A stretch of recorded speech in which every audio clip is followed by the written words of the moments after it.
Hello, everybody. Happy Friday. Thanks for holding on through this whole week. This is going to be a full 2 weeks on these topics, so hope you're enjoying the ride so far. I'm certainly enjoying it. Today, we are talking about law number 29 out of the 48 laws of power, and that law is plan all the way to the end. The ending is everything. Plan all the way to it, taking into account all the possible consequences, obstacles, and twists of fortune that might reverse your hard work and give the glory to others. By planning to the end, you will not be overwhelmed by circumstances, and you will know when to stop. Gently guide fortune and help determine the future by thinking far ahead.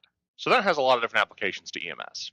There's literal micro applications to how you run calls, but also to how we push for change in our industry and the kinds of change that we need and want, and the habits and things that we need to address now so that we look forward to what does the future look like with this.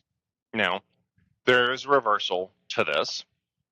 It is a cliche among strategists that your plan must include alternatives and have a degree of flexibility.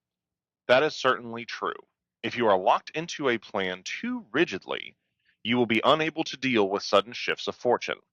Once you have examined the future possibilities and decided on your target, you must build in alternatives and be open to new routes toward your goal. Most people, however, lose less from overplanning and rigidity than from vagueness and a tendency to improvise constantly in the face of circumstance. There is no real purpose in contemplating a reversal to this law, then, for no good can come from refusing to think far into the future and planning to the end. If you are clear and far thinking enough, you will understand that the future is uncertain and that you must be open to adaptation. Only having a clear objective and a far reaching plan allows you that freedom. One of my favorite quotes is that no plan survives contact with the enemy. Or what is it that Mike Tyson says? Everybody has a plan until they get punched in the face. When you're looking forward in life, you need to have some flexibility and some adaptability.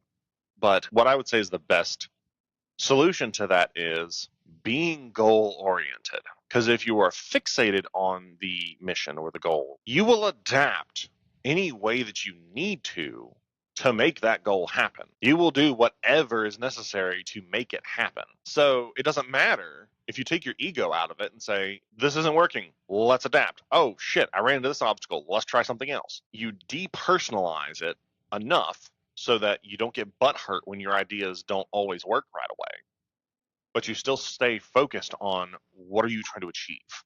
What is the end goal? Now, in our personal lives, I would say we, especially in EMS, are very prone to short-sightedness about our habits, about our careers, about what drives us in life. We are very prone to just reacting rather than being proactive in life. A couple of applications to that on simply a personal level, and we'll talk about more industry-wide stuff. On a personal level, our eating and exercise habits, our entertainment habits, how we spend our spare time in general, our vices. We tend to fixate on the short term and say, this is what I want now, this is what feels good, this is what I'm going to do. We're very impulsive. I wouldn't even necessarily say that the job feeds that, because the job, we deal with a lot of unpredictability, and we have to adapt to circumstances, and we can't stay fixated on just one pathway because our patients are dynamic. But I think that there is an element of the flying by the seat of our pants and not planning too far ahead on a call, because then you pigeonhole yourself and get tunnel vision. So maybe that's part of where it comes from. But I would say in general, because we are so dopamine dysregulated, we just look at, okay, what's enjoyable now? We're very short term because our day when we're at work is interrupted instantly by calls. Doesn't matter what we're doing, what we're trying to do, what we want to do, our attention is constantly being pulled in different directions. But we need to think long term about the effects of what we're doing today. Now, if you are a brand new adult who just turned 18, or you're still in your 20s and think, fuck all that, I'm having a good time, okay, fine. You're going to figure it out when you hit your 30s. Because you're going to realize, hey, I can't keep doing this shit anymore. And I'm not even just talking about partying excessively or drinking or whatever, but even just the amount that we work. EMS now is not what it was 30 years ago. It is significantly busier, significantly more stressful. Not even so much, oh, the calls are stressing me out. Just it's demanding. You are having to switch gears so much every single day, over and over, and getting beat down, sometimes for 24 to 48 hours at a time. This is a very hard job. That doesn't mean that you're stressed out by every single call that happens. Just there's a lot of micro stresses that build up over a period of time. But when you're a younger adult is the time when you need to start planning for what happens when I'm not young anymore, or not as young as I used to be.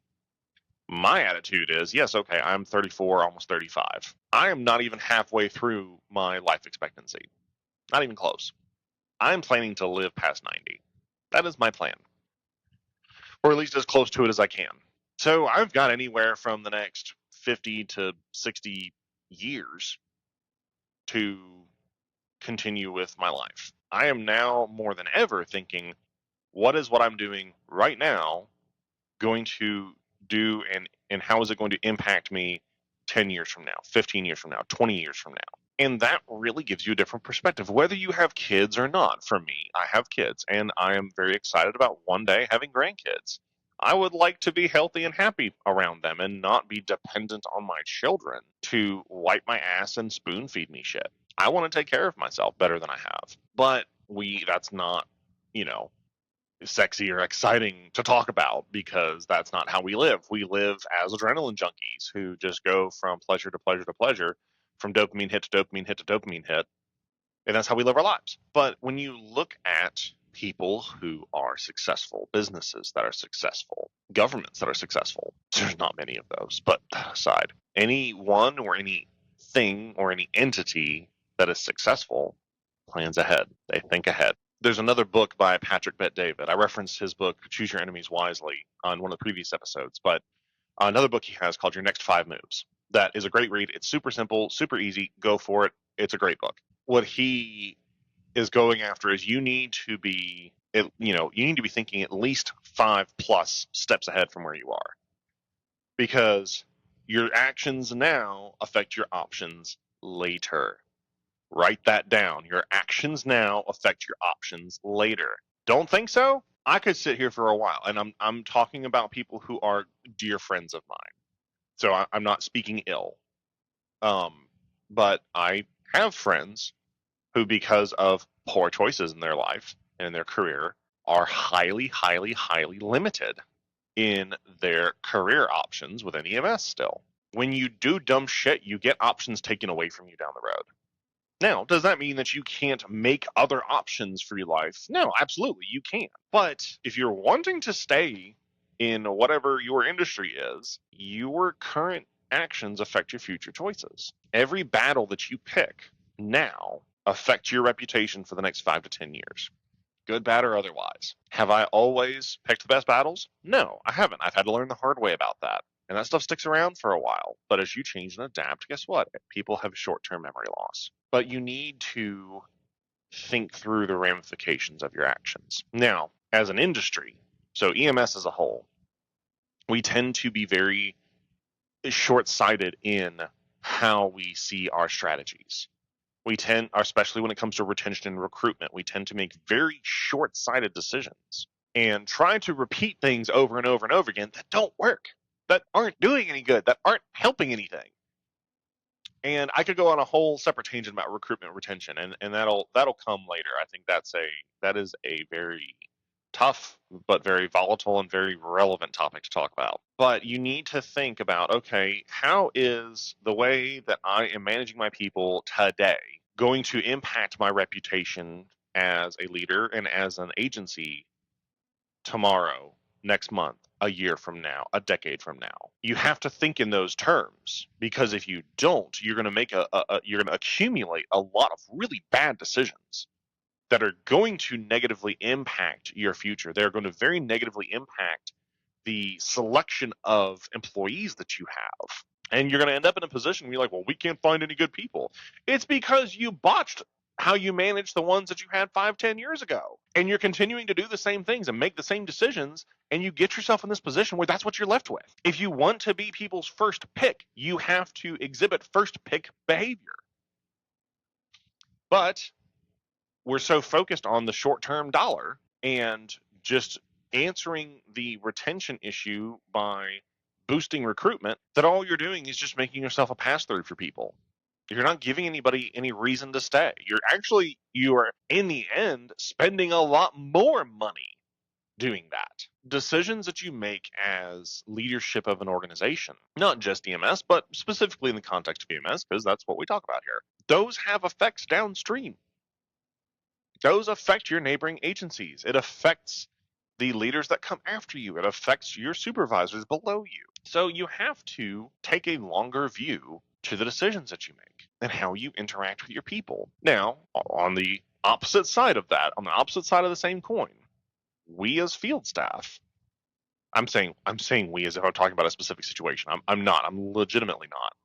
But I'm not an administrator. I'm a regular dude on the truck. We have to also keep the perspective of there's a lot that we don't see. So there's a little bit of trust that needs to happen there. You as a leader and administrator are going to see a lot of things and know a lot of things that we won't be privy to.